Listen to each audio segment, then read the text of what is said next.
I'm back at the office. I hope you guys are having a great rest to the holiday. Got up this early this morning, got a good run, and then back to the office, pack up some orders. We've got quite a bit of orders over the weekend, so we had to clear them all out before the courier comes pick it up in the morning. Early on, we had Wendy coming over to share a little bit about her recent new book launch. Super interesting. She's such a talented artist, illustrator. She's super creative, and how she was able to express her story through art is just something that I am very impressed about. I have some shots.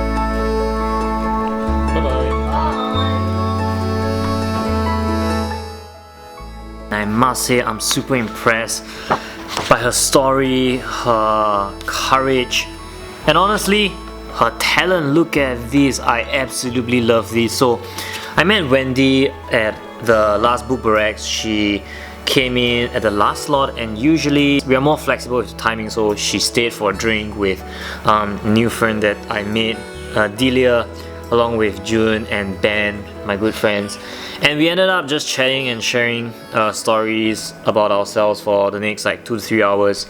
And I got to learn that Wendy is recently just launched her new book, and also she has a very powerful story. She's talented, and I wanted to do some projects together with her, so I invited her down to the space today, and we had just a quick 1.5 hour chat to of course get a deep dive and finally get to see her work.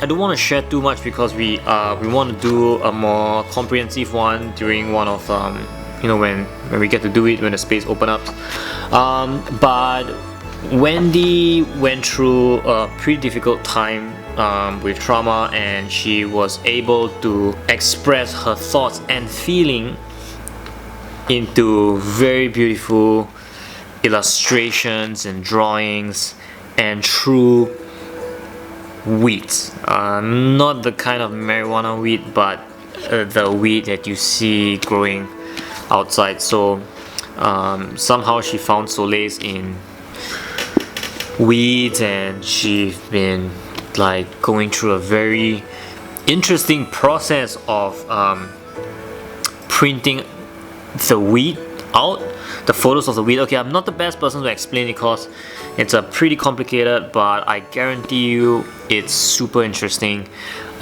We will be putting this up soon. We haven't figured out how to put this up on Books Beyond Borders, but I am definitely a support for anyone who have a great story, who are spreading awareness on mental health, and I'm just glad that Books Beyond Borders can be a space to support projects and stories like this. And honestly, that's what I hope the brand could be, a platform for important stories to be put out and get to spread the good vibes all around. Just got a bad news today. I know we are all bumped up.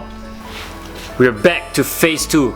I know it's a tough time for everyone, especially for business owners, nurses, teachers, every single one out there. It's an extremely difficult period, especially when it feels like every step forward we take 2 steps back. I hope everyone will continue to prioritize their mental health, to continue taking care of yourself, be it physically, be it mentally. It's no doubt a challenging time for every single one else around the world, but I also believe that this is an opportunity for us to take a step back and and focus on things that matter the most, like spending more time with our families, doing things that we enjoy. Now that we can't really go out, we are being forced, like maybe start picking up a book, start reading, pick up a new hobby, learn a new language. There are so many things that we can do at home, and I definitely look forward to the day where we can walk out freely with our mask off, interacting, and be the social animals that humans were meant to be. So take care, and I will see you guys soon.